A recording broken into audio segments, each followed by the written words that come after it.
林将军，赶紧换上圣上赐的车服，咱们先行回宫，圣上亲自设宴为您接风啊！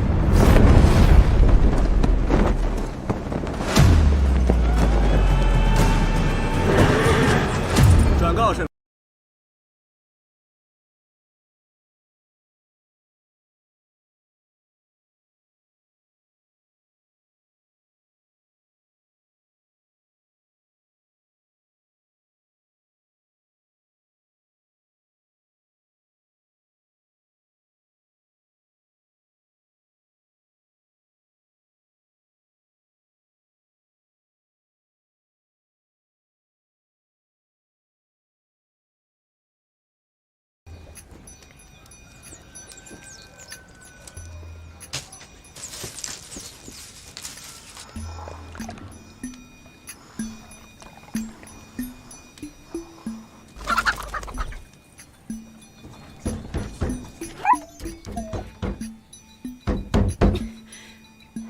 病死在里面了吧？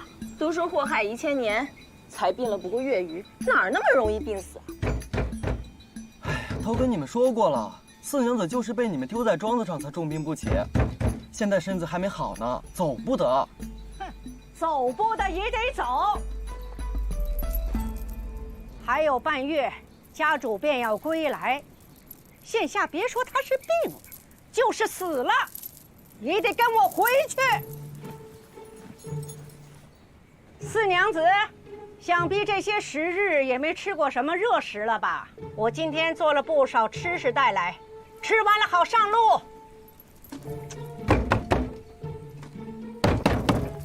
你要是再不开门，这10盒子老夫可全倒了。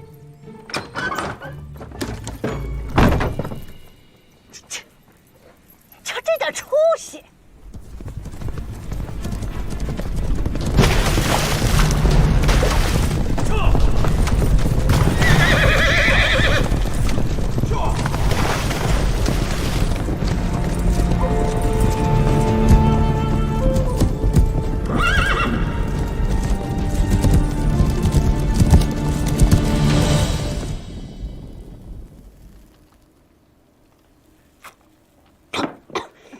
慢些，咱们病了这么久，可急不得。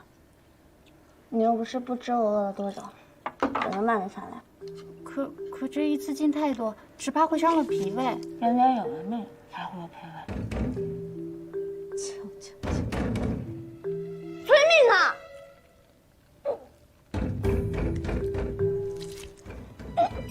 这群庶子，那你还有脸来？月前女公子烧得险些要了命。 他们未曾差人问过一声，今病见好了，这人倒是来了，定是没安好心。我这将死之人，连我爹娘都不惦记，如今倒还来了人了，倒真是挺稀奇。可是这些年，家主女君总差人送信回来，可见他们心中是记挂女公子的。这么些年，就凭这几封信的记挂，这天底下还是头一遭呢。 可惜我命硬，要不然他们收到的可就是我病死的回信了。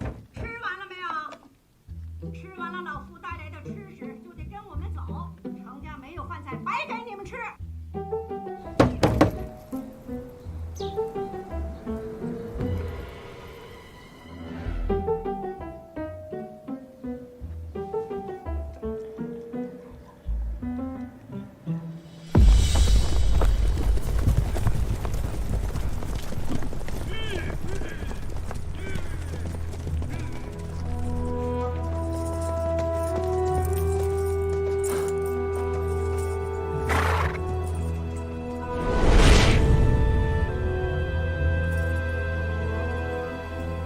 少主公，抓吧。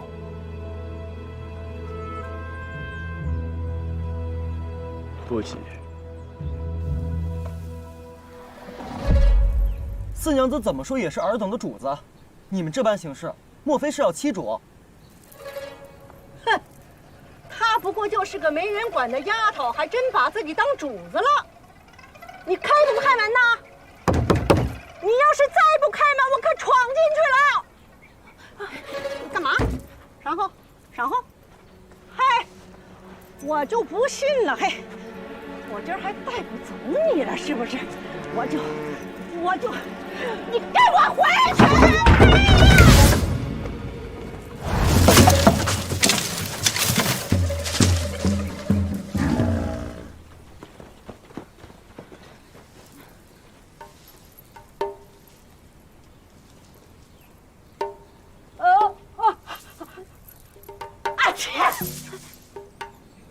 谁让你们把这刀婆摆在门口的？这是故意害我是不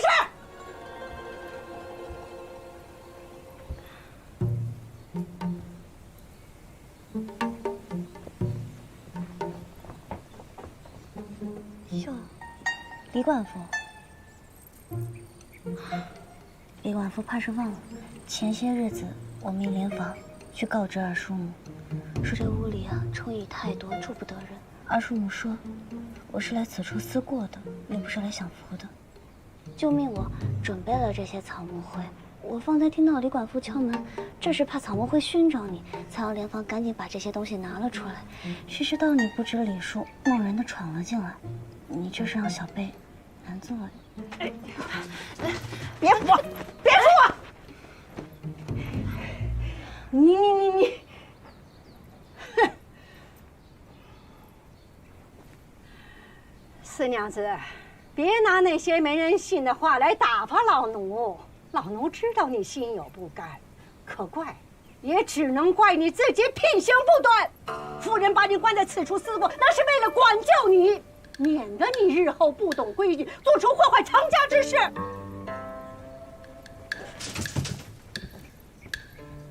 夫人的一片苦心，四娘子理当心怀感恩。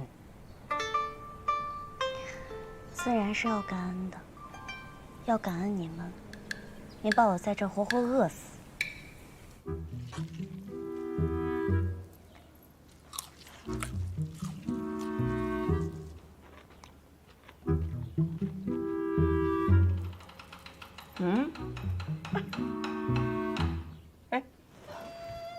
看看，我新打这赤金当，是不是比隔壁那万老太太上回戴那个玉的显得更贵气？哎呦，我这从大早上开始，眼皮子就不停地跳，心里怎么都不踏实。君姑，不会是要出事儿吧？喂，你少烦我！我们家大郎战功赫赫，眼瞅着就要回来了，有什么事是他摊不平的？我就是担忧此事啊。这明白的知道您将四娘子送去庄子上是为了管教她，那不知道的还以为您和我联手苛待了她呢。万一这丫头在旭伯面前又说了些不知轻重的话，那萧云一知道了，不得觉得您当年把那四娘子硬留下来，就是为了让她吃苦啊！这些时日，夫人无时无刻不记挂着四娘子的病情。今天特命我来接你回去。我们家女公子身子未好全呢，受不了奔波折腾。四娘子又不是泥捏的，还能折腾散喽？你休在此处碍事。来人，接四娘子上车。不必了。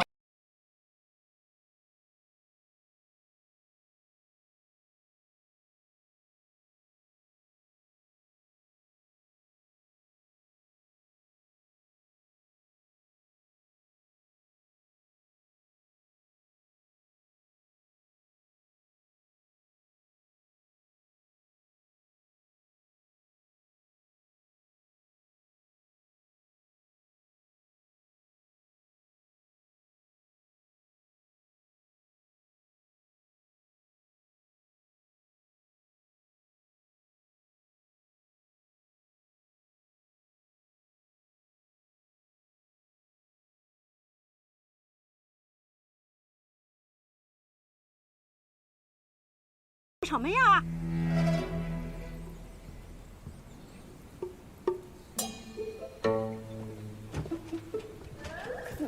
快点儿！你躲开！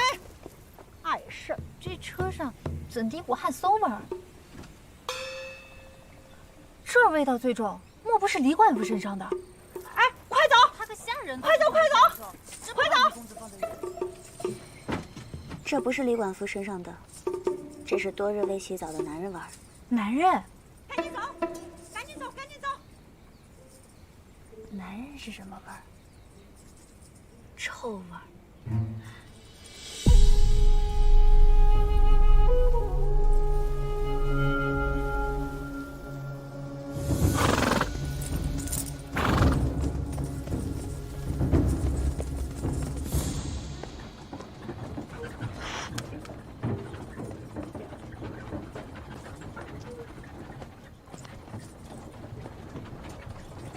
只盼家主和女婿能早日回来，到时候咱们想吃什么没有？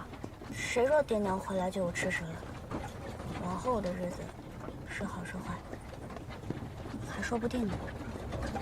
那自然不用像现在这般任人欺负了。今儿又着急带病赶回去，这么急吼吼的，也不知是为了哪。还能是为了哪般？自然是府上出了比置我于死地更大的事儿。哎呀，这个四娘子啊，这个性子随她阿母，令人生厌。这个萧元一一个二家妇，有什么好的呀？大郎非她不娶，这……哎呀，算，不说了。啊，对了，那四娘子，你今一早不差人去接她了吗？是她苦，她能苦得过我？啊，我带着3个孩儿长大。想当初啊，你君就回来了，老夫人回来了。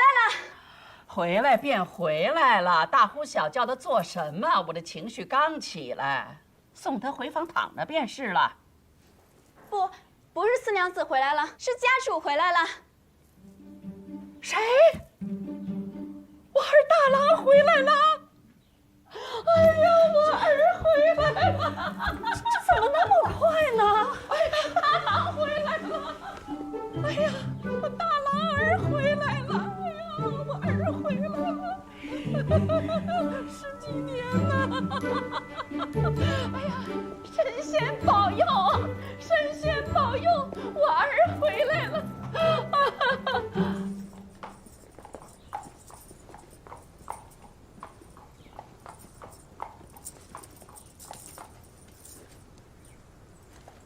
君姑，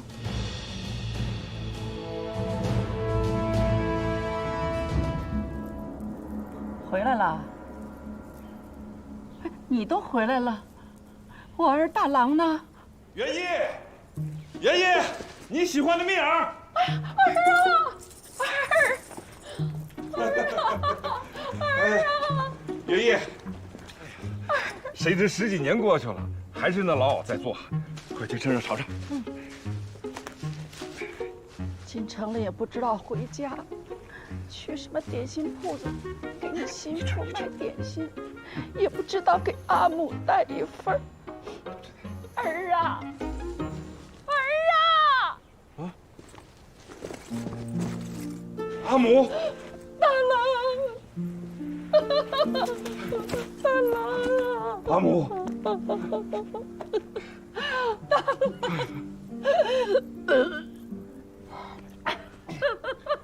阿母今日又吃生葱了吧？一看就是吃撑了。你在乡下养成的习惯，这10几年怎么还未改呀？哎呦，哎呦，你这个不孝子！要没有当年阿母在乡下务农耕田，怎么把你们3个兄弟这大？阿母的拳头果然有劲，不减当年啊！哎呦，儿，君姑，将军在外征战多年，一直担心您的身体。如今看来啊，您力气不减当年，定是身体康健，我们也就放心了。君姑，这10几年来，袅袅在家可否懂事啊？劳烦君姑费心了。哎，对呀，袅袅呢？袅袅怎么没有出来接我们呀？他呀，不在这儿。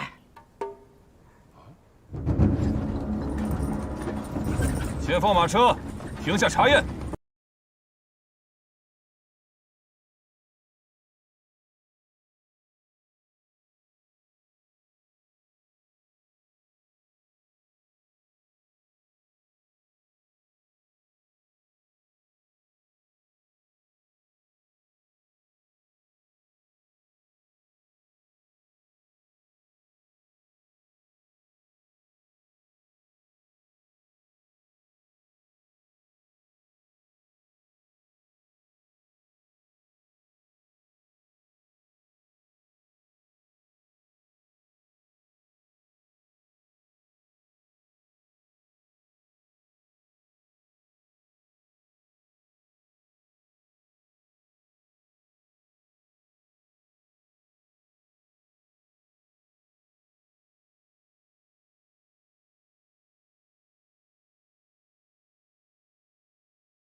少主公，我们还是不能听他一面之词，还是请这位女公子下车搜一。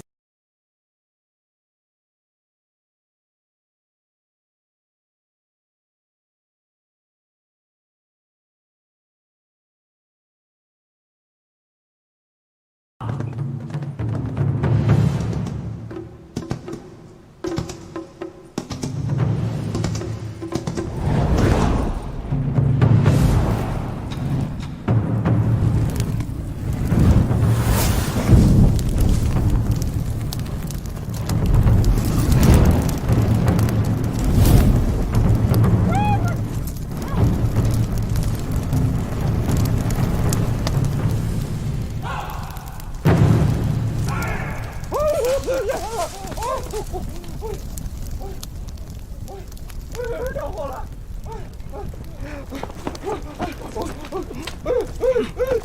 哎，误会呀，将军！着火了！哎，误会！哎呀！放心。哎呀！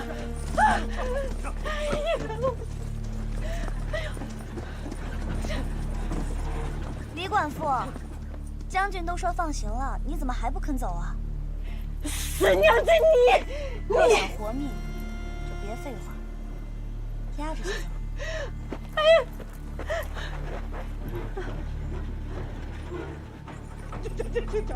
这不是误会啊！哎呦，饶命！哎呦，将军饶命！将军饶命！我是程校尉的亲舅父啊！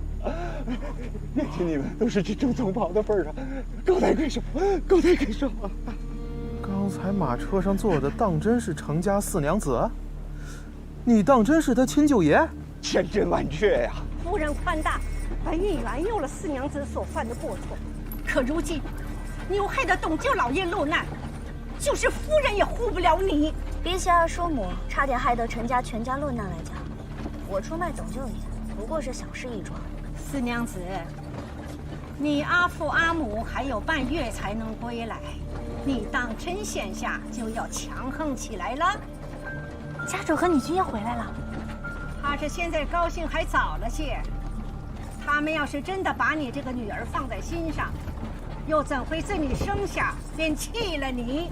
程少商，就那死丫头，从小就缺爹少娘，是个为人骄的害人精，她懂什么亲长里短的？哎呦，就是看在程校尉的份上，你饶了我吧！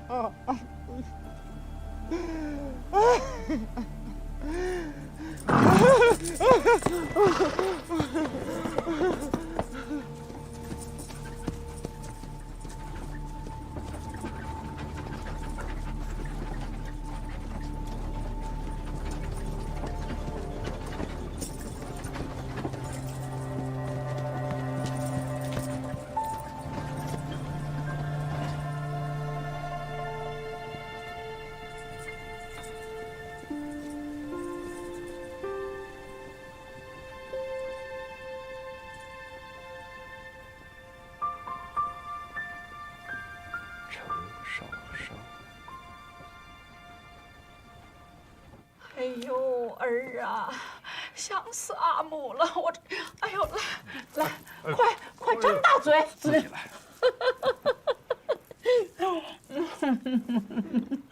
儿啊，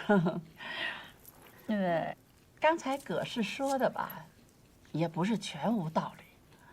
哎呀，这个四娘子啊，性情顽劣，我们给她送到乡下去呢，就是想好好的管教她。再说我们，停！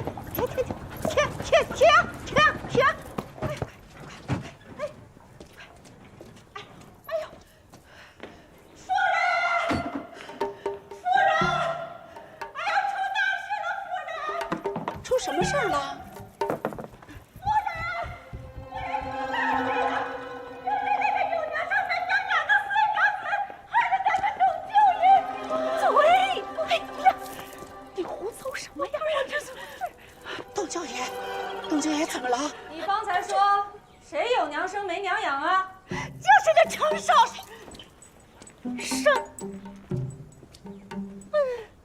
家主。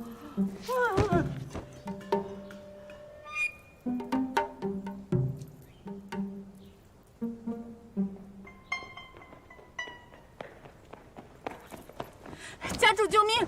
女公子发热不退，被他们丢到庄子上自生自灭，险些送了性命。今日李管父却忽然上门，嘴里说着，即便是死，也要将女公子拖回来死。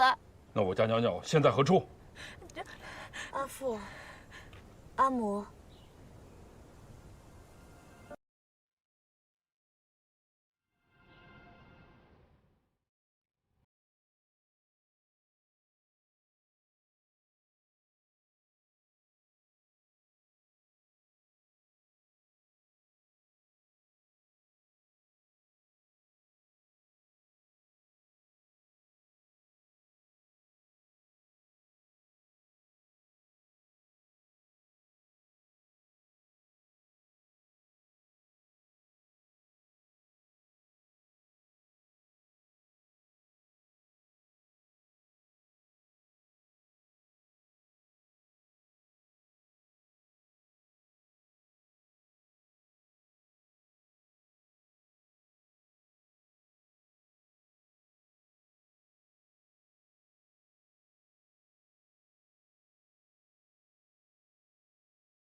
阿母，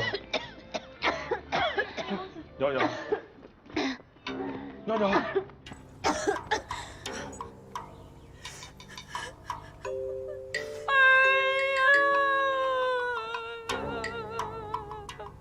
阿父去世的时候，你们兄弟几个怎么说的？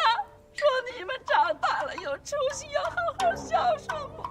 可是如今呢，你这是分明想让阿母去死啊！旭伯，此事应该怪我。这平日里我万事都听少商的，因此竟将四娘子教的是顽劣不堪。他上次还差点害死我娘家侄子幺哥呢。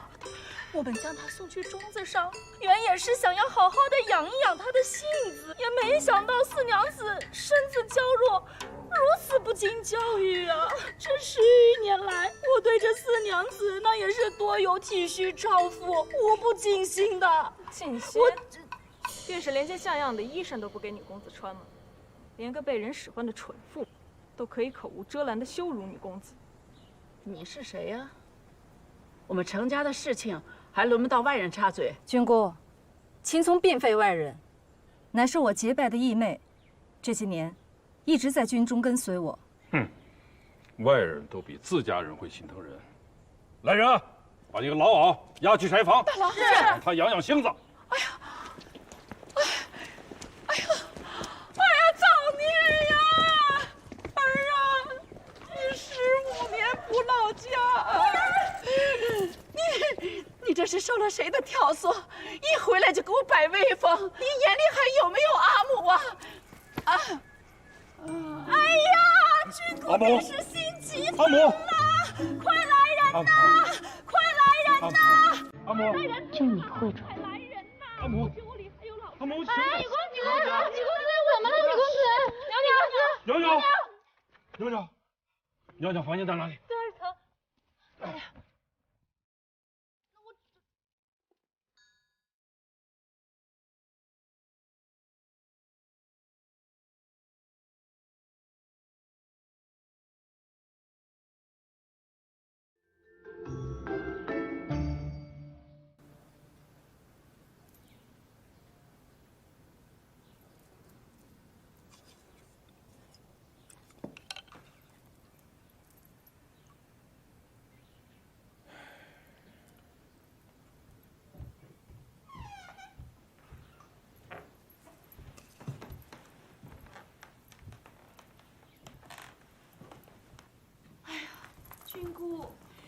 喝口参汤缓缓吧。这再怎么心疼孙女儿，也不能怠慢了自己个儿的身子呀。人家父母可不觉着我疼孙女儿呢。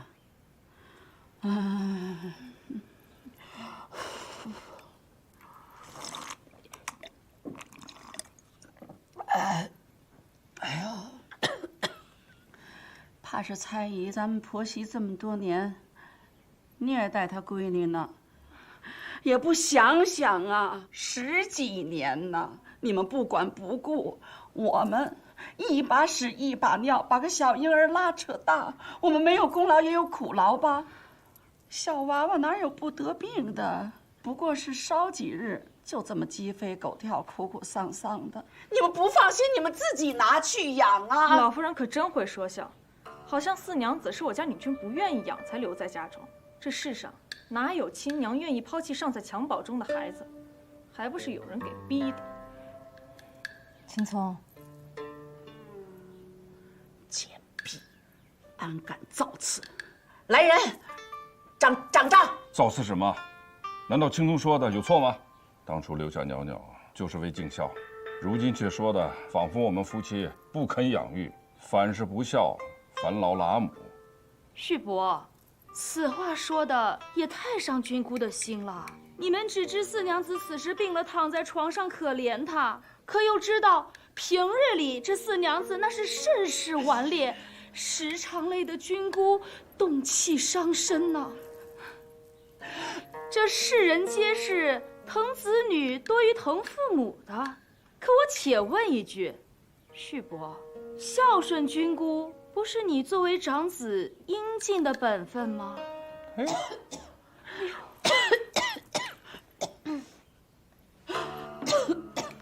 袅袅，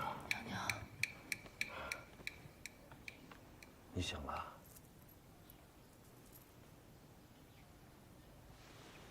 我起来。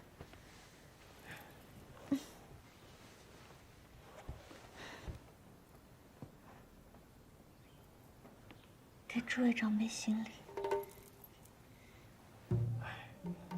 你还病着，这些虚礼就不用了。老阿父阿母担心了，这是自袅袅懂事以来，阿父阿母第一次见我。往日不曾在席前尽孝，今日理应将这些礼数补全才行的。你姑娘，袅袅，快起来！快起来！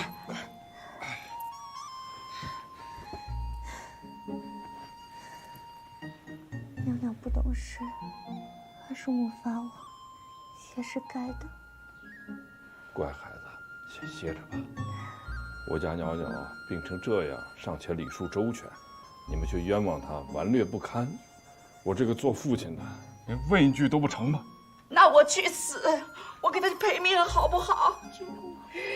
你可娶了新妇，忘了娘的寿字啊！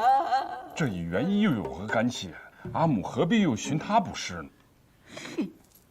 自从你进了我们程家门，无论是大大小小、里里外外、上上下下、左左右右，只要你一张嘴，我们大郎就是好好好，是是是，对对对。他还把我这阿母放在眼里吗？哎呦，你不说别的，这么多年你们在外头得了多少赏赐，俘获了多少，你们不跟我说，别人也不给我透风，我就是个孤袄啊，我就是被你们瞒着呀。阿母，天色不早了，劳烦君姑还来看望袅袅，还请君姑先回屋歇息吧。我歇息在棺材里，你们就高兴了是不是？哎呀，我这口气我喘不上来呀，我得找个地方我喘喘气气啊！哎呀，哎呀，哎呀，哎呀！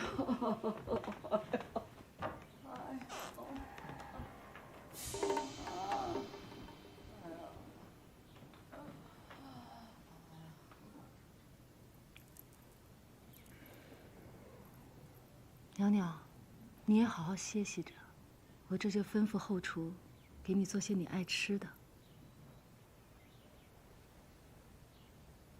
那阿母可知我爱吃什么？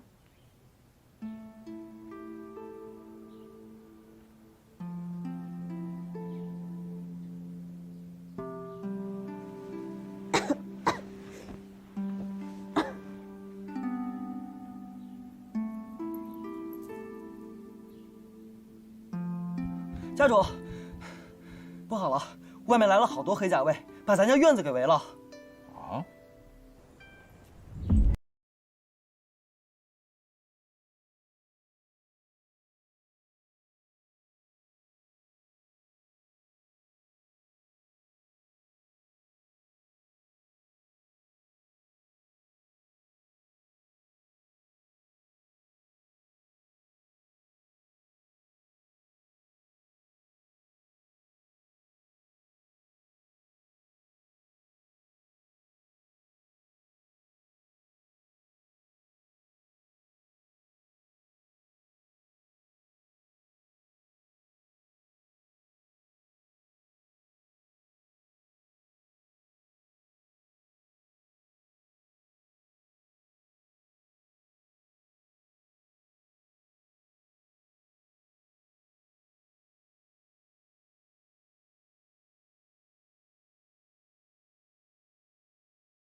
林将军，请坐。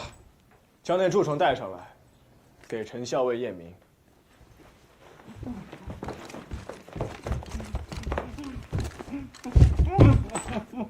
这便是那督导军界的鼠辈，是该惩罚一番。吾等行军在外，最恨的就是这些硕鼠蛀虫，连累了多少将士在阵前送命啊！林将军若需程某帮忙，程某义不容辞。程校尉不认得此人吧？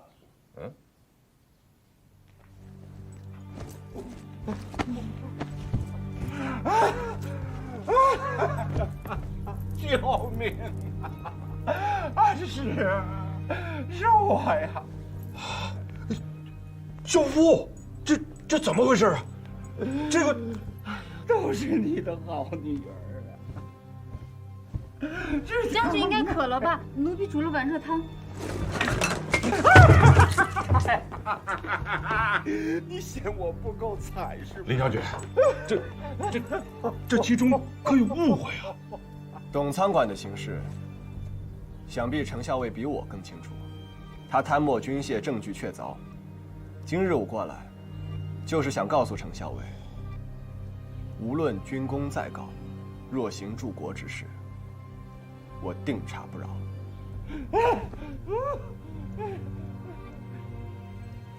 还有一事，在下想要致谢。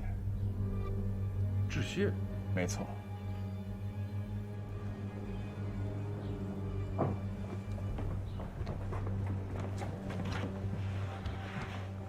女公子，他们里面未曾说你坏话，还说要向你致谢。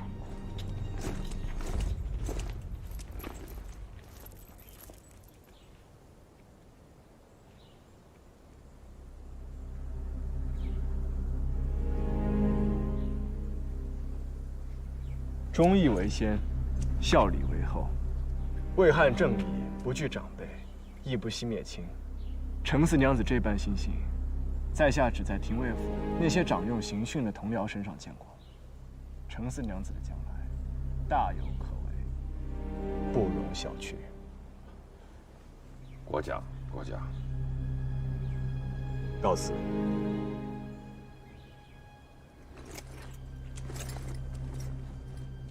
他这不是在说我吗？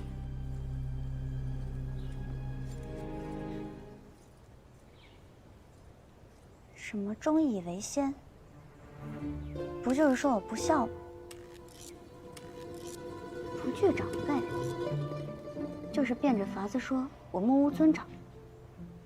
还说什么我与廷尉府掌管刑讯大人相似？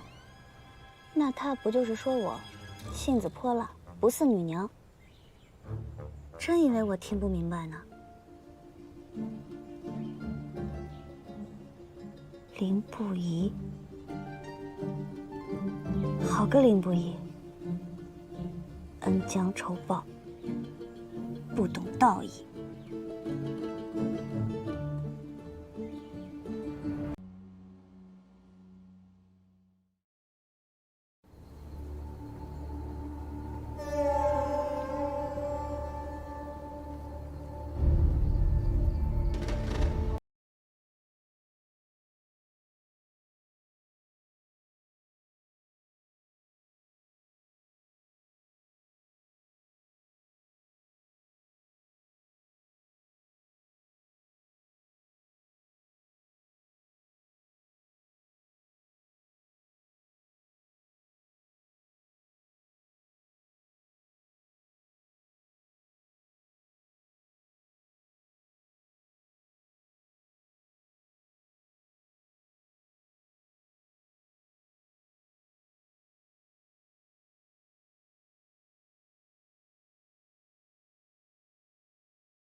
他们编排我的罪状多了，不怕躲这一条。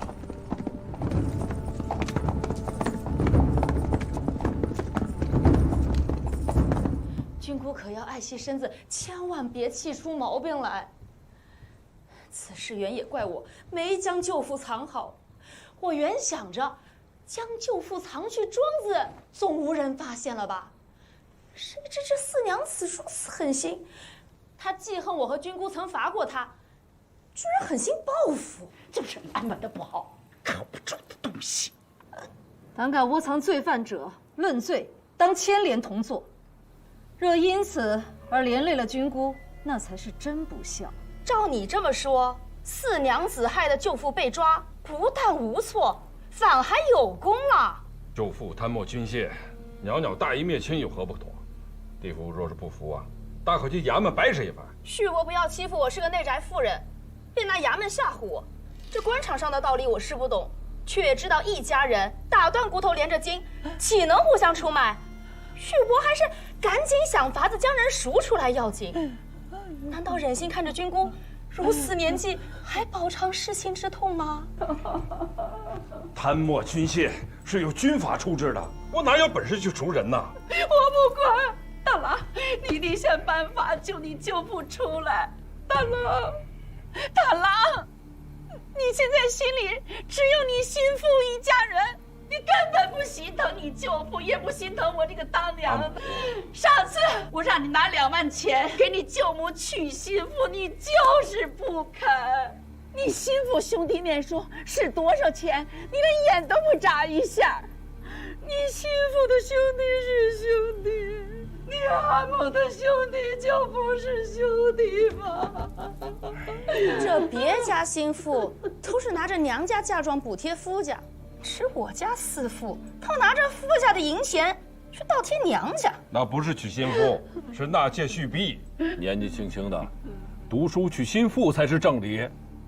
再说了，那些钱是袁一陪我在战场上出生入死换来的，他用有何不可？本都是一家人，何分娘家夫家？我倒是不如地父算得如此的清楚。难道是嫌君姑经常拿钱补贴娘家吗？君姑，绝无此意啊！你们一个个的都不是好东西，滚，都给我滚！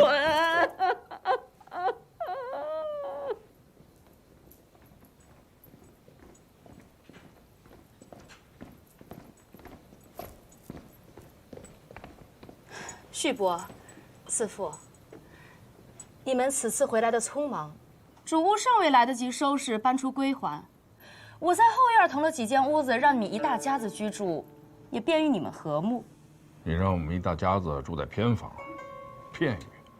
怎么便于啊？旭伯与四娘子不是10余年未见了吗？那我这么安排，正好让你们亲近亲近，不是吗？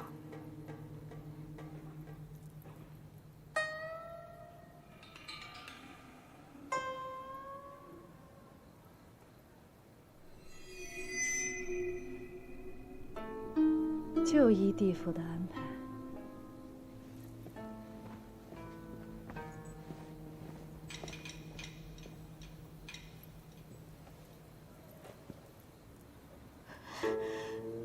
贾贤良，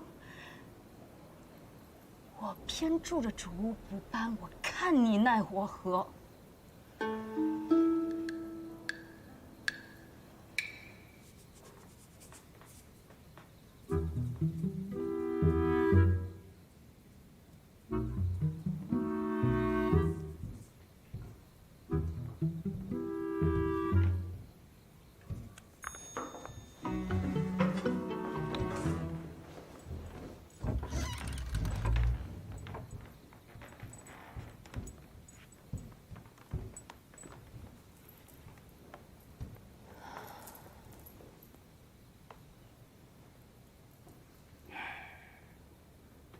我们对不住娘娘啊！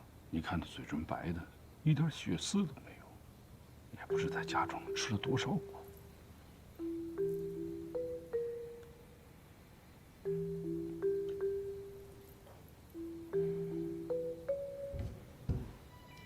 女君，莲房来了，知道了。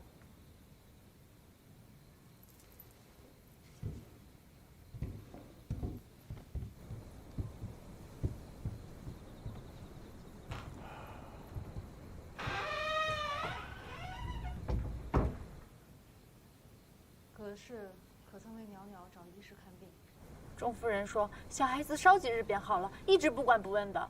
这些年，我们时不时被送到乡下庄子，明明父母在阵前挣命，女公子是半分也没有花着，非但缺医少粮，连生病了也无人照料，任我们自生自灭。那无缘无故，为何把袅袅送到乡下庄子自生自灭？钟夫人家境成家10几年无子，便想着收养娘家10岁的侄子幺哥。前些日将幺哥带来府中生活，女公子也是好心，给了他一葫芦蜂蜜当零嘴。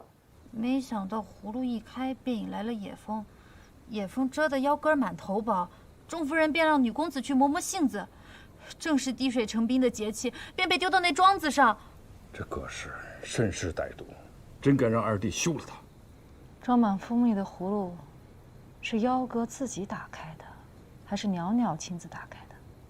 是女公子打开的。 10岁的孩童，自己连盖子都打不开，还要求袅袅来开。吃蜂蜜为何不到屋里去，偏要在花草满地的院子里吃？有些事要么不做，要做便做得妥当，免得落人话柄。将军，我方才找医师问过，袅袅此次晕倒。 不是因为着了风寒，而是因为伤了脾胃，吃撑了。那是因为女公子饿狠了，平日里他们连一顿饱饭都不给，今儿是着急将女公子带回来，才送了些吃食。女公子饿了几日，一时之间吃猛了才，他是怕吃了这一顿没有下一顿，不然何必这般呢？我们在外打仗，本想着袅袅在家里头吃喝不愁。 谁知，竟过得连流民都不如。行了，我知道了，你先退去吧。是。女君在女公子身边已留下了知心照顾之人，可没想到还是让那葛氏坑害了。如今既然魏京回来了，这些事定然不会再发生。天色不早了，将军不是还要去探望二弟吗？ 我去看看。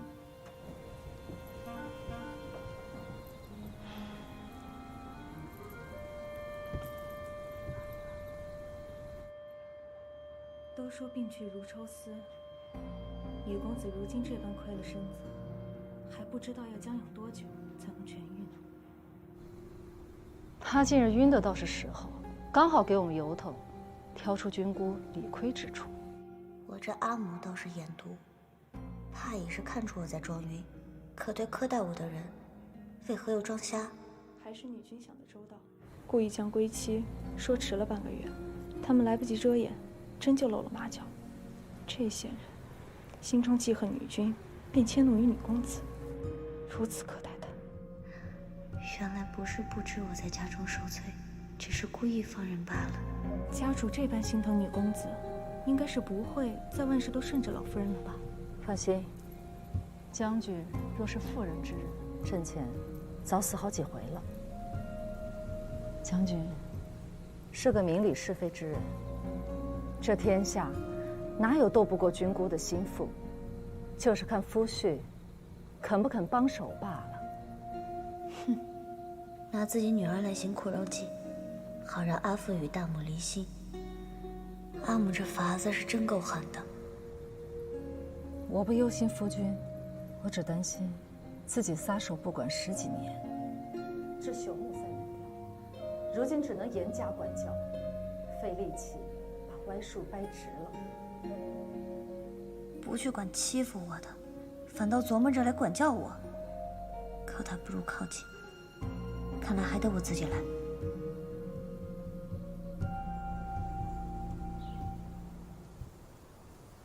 命你派人监视程家，可曾照办了？程家整日鸡飞狗跳，都是一些女眷之事。听说程老夫人生气，程四娘子出卖自己胞弟，要整治他们。属下查了，这几日程府众人并无异样，除了程家二房夫人葛氏。属下核实过，当日左蓝武等搜查的，便是二房仆妇李管父。少主公，这是程府小厮送来的包袱，说是程家四娘子给少主公的。哟，难道想用银钱贿赂少主公不成？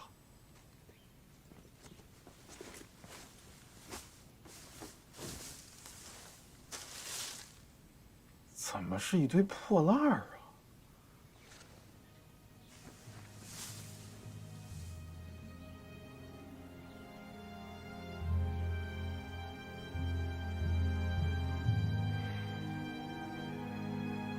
这程家人可真是一个比一个孝顺。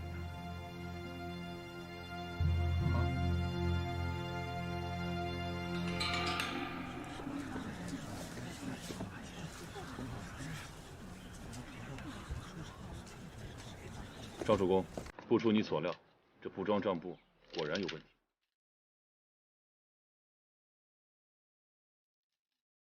董仓管在这家布庄投下了8万钱，他俸禄低微，此钱定是赃款无疑。少主公还没扔了这程四娘子捉弄人的破烂。这程四娘子送来这些，莫不是也想告知咱们布庄之事？干稻草，一指那日董仓管藏身草垛，而这碎布则点名布庄。哼，当真有意思。这程四娘子绕了这么大圈子打哑谜，莫不是想卖我们个好？这程四娘子是想让咱们助她脱身吧？为何要助她？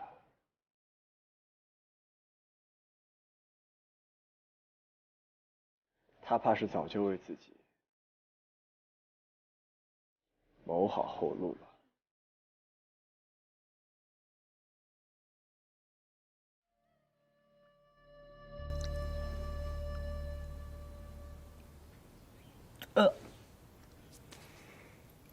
我不喝，你拿走吧。这是家主央求宫中医官开的药，好生灵验呢。女公子，你好歹喝一些。我病都好了，为何还要喝这缺德玩意儿？这药不仅治病，还补身呢。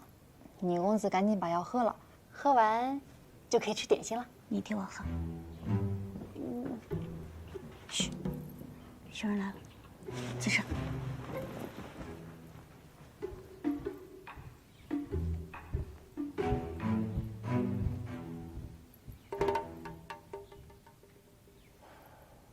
儿怎还不见好转啊？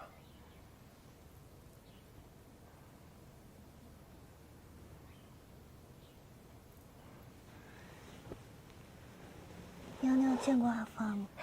我儿就不必行礼了。哎，这身子怎么还这么虚啊？哎呀，都怪那葛氏，养亏了我家袅袅的身子，补都补不上来。来，躺下。这药都快凉了，赶紧为女公子喝了吧。是。啊，来来来，喝了吧，来。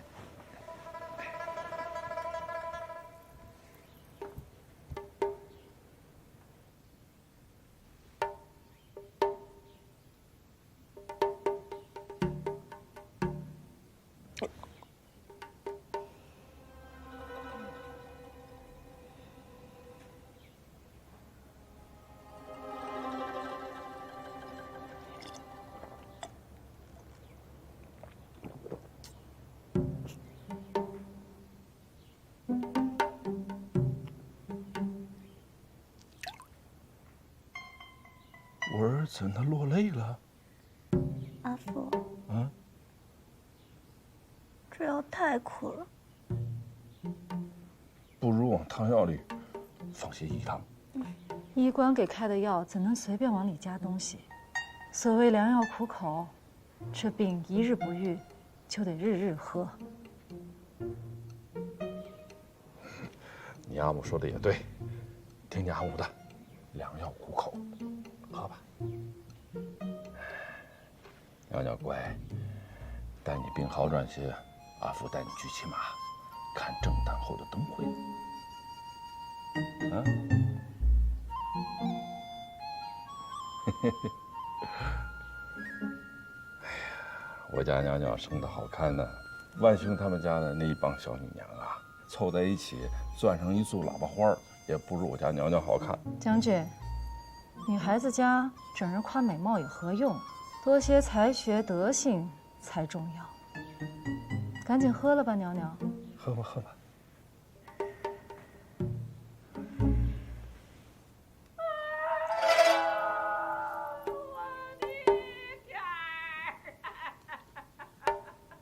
军姑又闹了，赶紧去看看吧。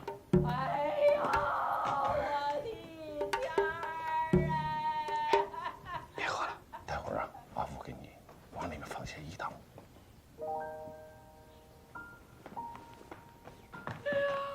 的那个宝弟呀！赶紧的，好戏要上场了。妈的，我可是活不了了！许国不会这么管邱老爷的。军姑，你可千万别想不开。阿紫，你就算死也不能现在死啊！你要是真死了，那你的妖弟可就没人救了呀！哎呀，我们董家是造了什么孽了，竟然被抄家了？若是在院中搭一个戏台，大母一人就能顶个戏班。我这个我活不了了，我要跳井啊！你们别拦着我。阿父上场了。我不活嘞！我跳井嘞！我哎，军姑，阿母，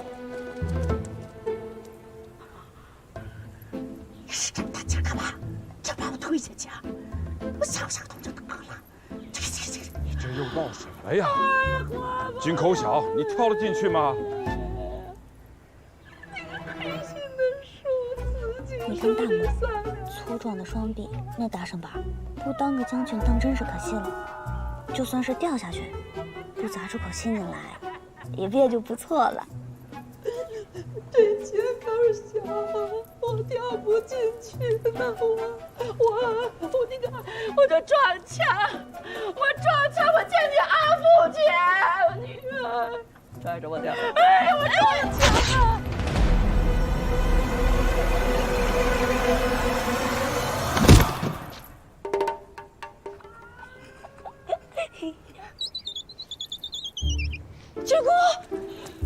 军姑，你没事吧？你撞墙试试看看有事儿没事儿。你拽着我胳膊。拽我袖子干什么呀？我没想到您这么大劲儿啊！真想看我撞死啊？旭波还瞧着咱们这儿呢。哎呀，我的天！你说，老夫人演这出，家主能信吗？阿父虽说是心地善良，不过也是身经百战、杀敌无数的大将军，怎会被这种伎俩蒙混过关？这些年一直在阿母身边，一招一式驾轻就熟，与大母过招，不会输。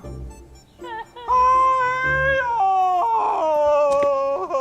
孩儿不孝啊！我没本事救主救父啊！我太难了，太难了！巨伯，这不是为难君姑吗？这好歹是一家人，再难也得把董舅父先救出来呀！我家将军可是给君姑跪拜呢，弟妇还不赶紧闪开，也想接手此跪拜不成？你怎么受得了我家大郎一拜？快躲开，躲开呀！干什么呀？想看我的笑话啊？我呀，之前就跟阿母说过了，舅父这个人啊，手脚不干净啊。阿父不愧是大母亲儿子，演的跟真的似的。能劝也劝了。女公子啊，也不愧是家主的亲女儿呢。他怎会被逮到呢？阿母太可怜了，娘家几个兄弟死的死，散的散，就剩你舅父这么一棵独苗了。要不是因为他日子过得苦，怎么会养成贪便宜的性子呢？哎呀，要不把咱府中的银钱全都搬到舅父家去得了？对。哎呀，外甥啊，你其实救你舅父呢，那就是救你阿母啊！我们是一家人，分不开的嘛。哎呀，不是不救，是不能啊！那个林不疑，他就是个铁面阎王。若非孩儿刚刚立下战功，返回都城，他前几日连我都敢一起逮了，我哪敢再去求他呀？哎呀，你个黑心的庶子啊！你就眼睁睁的看着你舅父去死吗？就是啊。好，我现在就到御前告你的状，说你忤逆。我听说了，当今的圣上最崇尚孝道，官员被告忤逆，轻则罚钱挨杖，重则罢官免职。我看你怕也不怕。君姑，你可知忤逆是何等大罪？挨杖免职事小，若充军杀头，君姑又当如何？还杀头？没人说呀。阿母只管去告好了。若因不肯听从母命去打点，为舅父脱罪，此等不孝行径，就是告到圣上跟前，我也是不怕的。如今你当了官了，拿国事来压我呀！哎呀，我从今天开始我就不吃不喝了。你说老夫人果真一心求死吗？我与你打赌如何？10天半月，死不成。热闹看够了没？这哪看得够啊？如今不过是第1回合吧。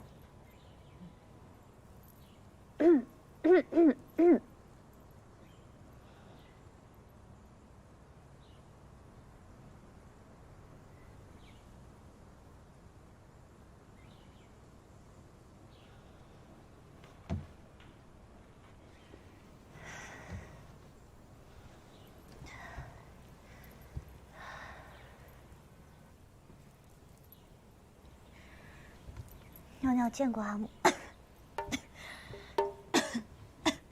女公子是不是受风了呀？哎呀，许是刚才出来透气，被风给吹着了。阿母不必担心。既然身子不适，为何不在床上躺着呀？外面风大，还是回屋躺着吧，不要再出来。知道了，阿母。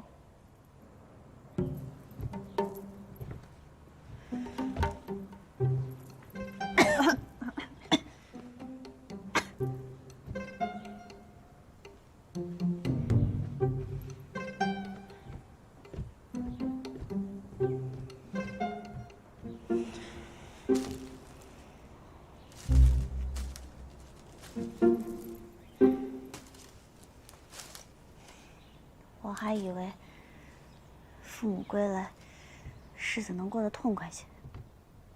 如今看来，倒不如从前潇洒自在。可这母亲在言，总比叔母强的呀。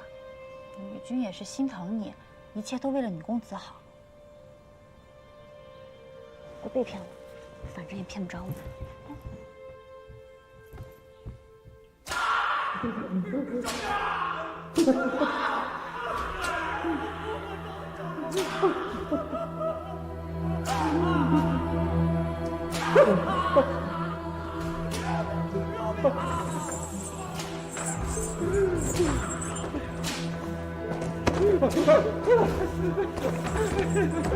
你这要带我去哪儿啊？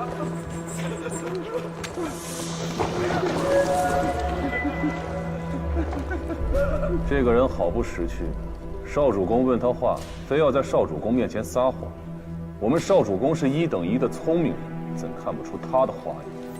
这不，赏了他并行。这是什么事？就是拿把刀啊，从你的膝盖骨里捅进去，然后挖呀挖呀。这算好的了。上次有个人嘴硬，你听说过灌铅没有？就是在你的眼睛上凿个洞，然后把铅给灌进去。开门。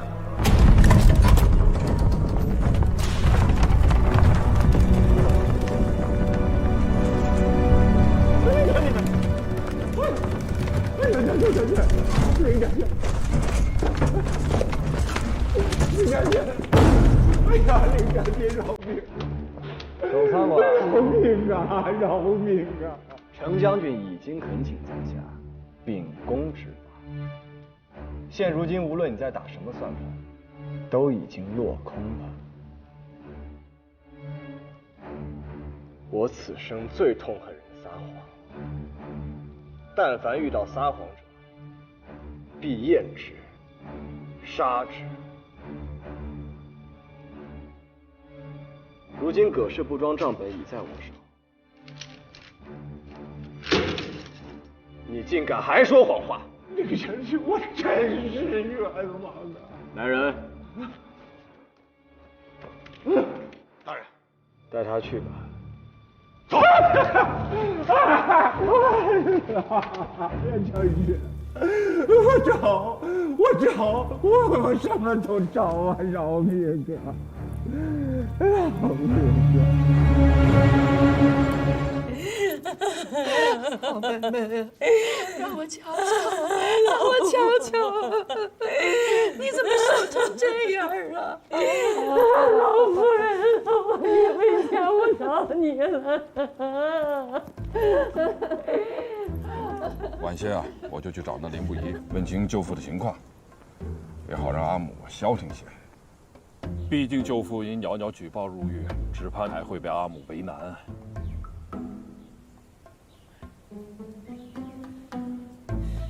夫君，也不是没有两全的法子，你可记得胡敖？谁？啊，阿母当年那个手帕胶。外面兵荒马乱的，若不是你家大郎救了我们，老夫可没命再见到你了。哎呀，当日我被贼人围住，刀啊朝着我身上就劈了过来。幸而程校尉带兵冲过来，直接用长矛拦住了并废的刀，真是险呐！程校尉的兵器不如悍匪的金贵，长矛被砍断了。程校尉没了趁手的兵器，他拼着一身伤抢过对方的那柄长刀，这才护了我们一家老小的命啊！医生大伤啊！儿啊，伤哪儿了？把衣服脱了让阿母看看。胡婶子还在。没事儿，胡婶子什么都见过，快脱了衣服让阿母。大郎。哎呀，大郎啊，阿母让你去打仗是想让你立战功正金爷，可没想让你去拿命换呐。美好的刀剑，孩儿只得拿命搏了呗。我已经告知他了，想必可以令军锅看清事实，分清是非。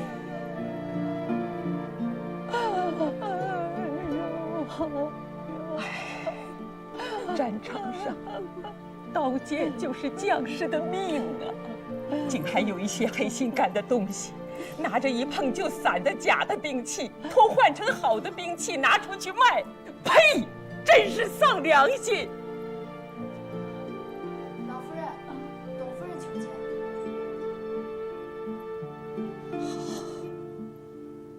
他来的真好，请他进来吧。是。妹妹，你先下去歇息吧。谢老夫人。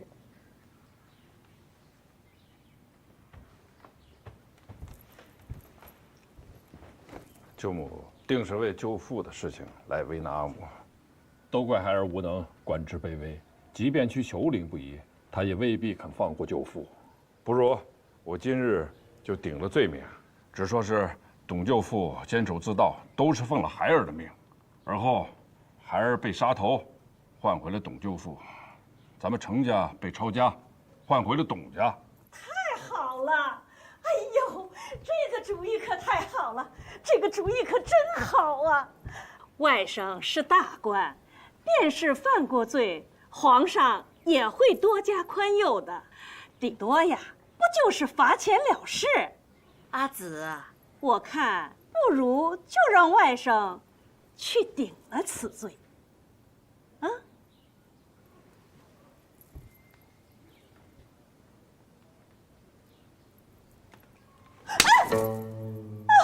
你个毒妇，竟敢想害我的孩儿！昨日家中烟囱不出烟，我觉得不对劲儿，我就请示了老神仙，竟说我程家必受亲眷牵连而致家宅不宁。老神仙的指示果然没错，我程家真的要亡在你手里呀！现在连二房的布庄都被查抄了，全是因为你们！你们家一个个的都不是好东西！来人，把这毒妇给我推出去！谁敢把她放进来，我就砸断谁的腿！阿紫啊，是他自己说，闭嘴！是他自己说的好吗？哎，这话是他自己讲的。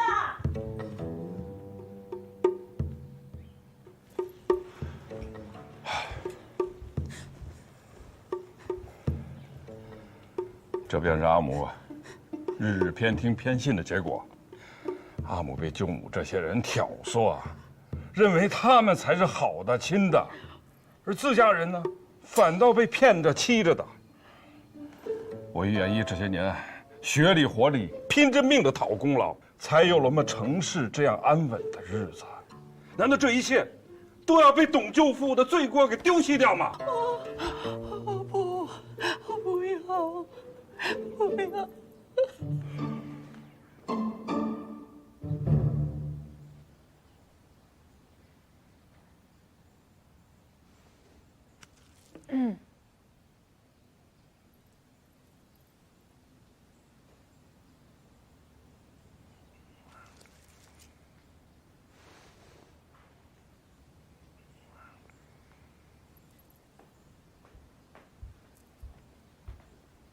老夫人在屋中坐了整整1日，说是不过来用膳。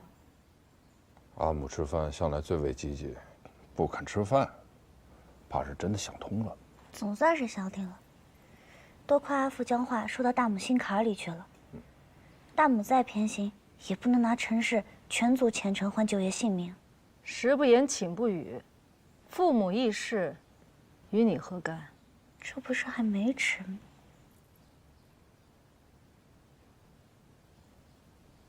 你大母不来吃饭，也有你的功劳。好，吃饭吃饭。阿父啊，我突然好生不舒服，怕是脾胃还未养好。娘娘像我，吃饭的时候听训啊，胃脏痛，圣人都说，饮食不训子。哪位圣人说的？娘娘啊，多吃些肉，前几日在庄子上饿坏了吧？多谢阿父。嘿。脾胃不好就要少吃肉，空空正好将养。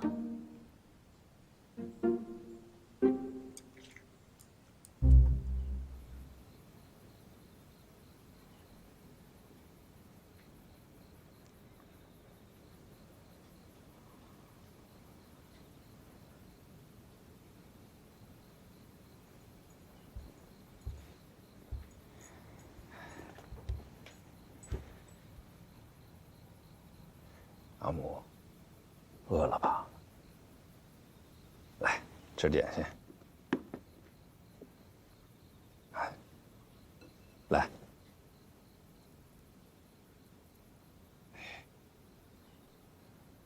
十几年没见儿了，看看儿可否变了模样？啊？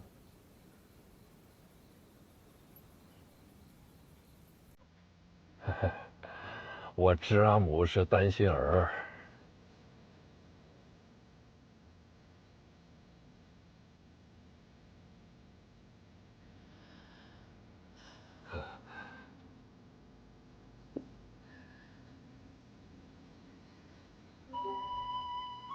你是阿母生的头一个孩儿，阿母怎么会不担心你呢？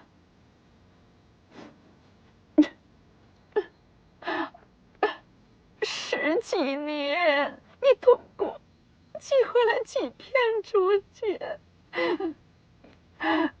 阿母以为你杀敌立功有威风，哪知道过的这般苦啊！我倒是想给阿母写信，可是阿母也不认字。我倒是不乐意让葛氏拆读我给你写的信。葛氏再不济，你不是也把人家的陪嫁都拿去补贴了萧家吗？他的嫁妆去哪儿了？我不知晓。但我程氏顶天立地，我再不济，也不会把地妇的嫁妆养心腹娘家呀。萧元一也是个二嫁妇，家败人亡，财产都抵卖光了。哎，你还这么稀罕他？我就是稀罕，除了他，我谁都不想娶。儿啊儿啊，阿母最疼你和三郎了。可是你们俩自从成了亲，都只顾念着心腹，有话都跟心腹说，再也不理我这个阿母了。这男儿成家立室，不就该如此吗？便是100年以后，阿母与阿父同葬，儿子们也得跟心腹同室而葬吧？哎，总不能咱们娘仨埋一块儿吧？切！哦，我明白了。阿母是羡慕我们俩成双成对儿。我羡慕你们。阿父过世的早，阿母甚是寂寞，儿也知道。哎，阿母有没有看顺眼的人啊？若是有，改嫁何妨啊？我们做晚辈的绝不阻拦。都什么呀？我何时说想嫁人了？啊，你这孩子！阿母不必害羞，阿母为程家操劳，孩儿们都看在眼里。阿母若是要改嫁，儿子和弟弟们绝无二话。阿母若是生出新弟弟妹妹，儿子必视他如同父手足。我好，好啊。若是你先走了，我一定给你的心腹找一好人家嫁出去，到时候再生一群新孩儿。那不怕，我们元一不是那种见异思迁的人。你给我滚！你个不孝子！我今天非得打死你！你给我滚！你个哎呦，臭小子！我瞧阿父给大母气，到底还是阿母棋高一筹啊！让夫君为自己而战，何必自己在大王面前张牙舞爪的？你的意思是说，这些都是我的算计？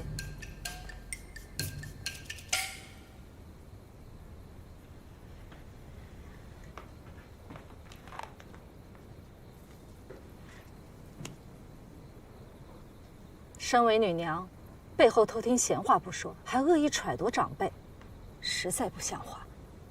把手伸出来。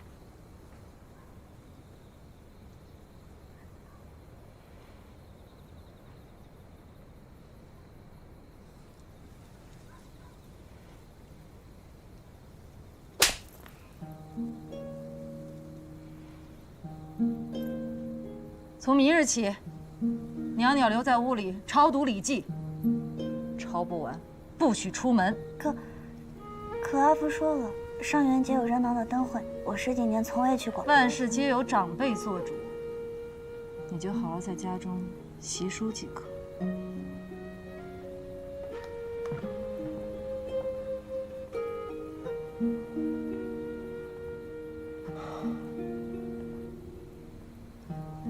阿母是带着尺子上门来找我做主的。女公子误会女君了，女君带尺子来，并非为了打你。女君是心疼你的，只不过是在气头上，轻松再去劝劝她，啊。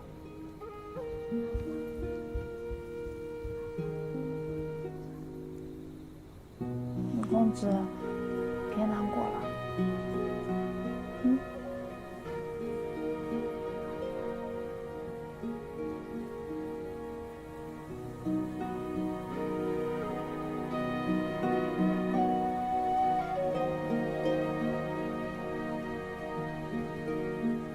有何好难过的？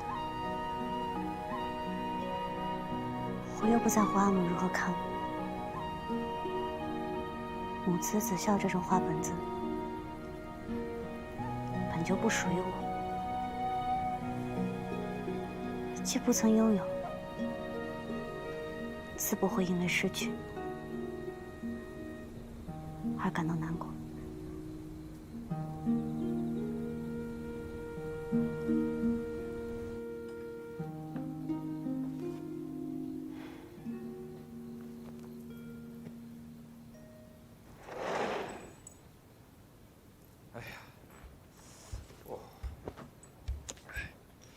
呵，你这是怎么了？哎呀，莫非让军姑给打了？阿母啊，眼红你我恩爱，我好心劝她改嫁，她还冲我发火。你说什么？你劝军姑再嫁？啊，有错吗？我看她近日火气太大，怕是阴阳失调。军姑打得对，我这应该再给你打个对称的。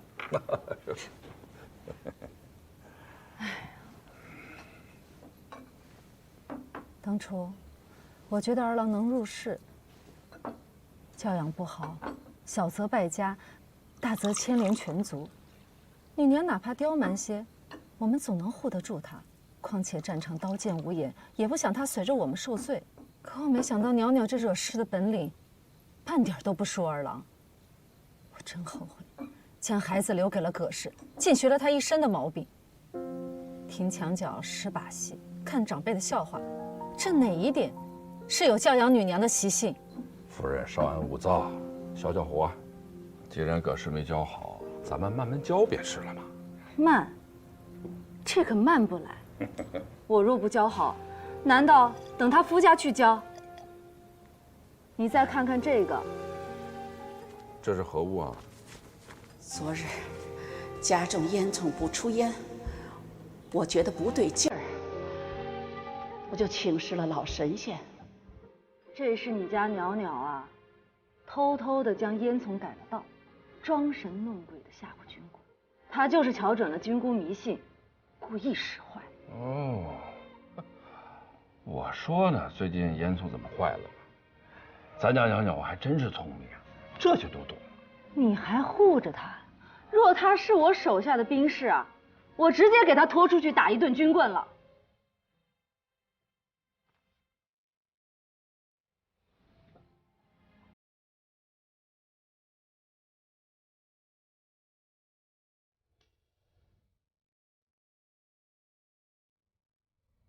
我瞧着袅袅的几身衣裳都不合身，你去我屋里把尺子拿来，量后再给她订几套更合体的。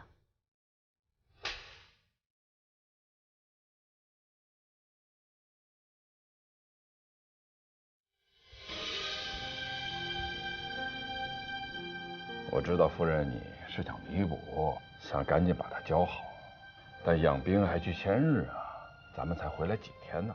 当年我已经做错了一次选择，才使得袅袅变成了今日这般。我不能一错再错，放纵他，会误了他终身的。这孩子我得管。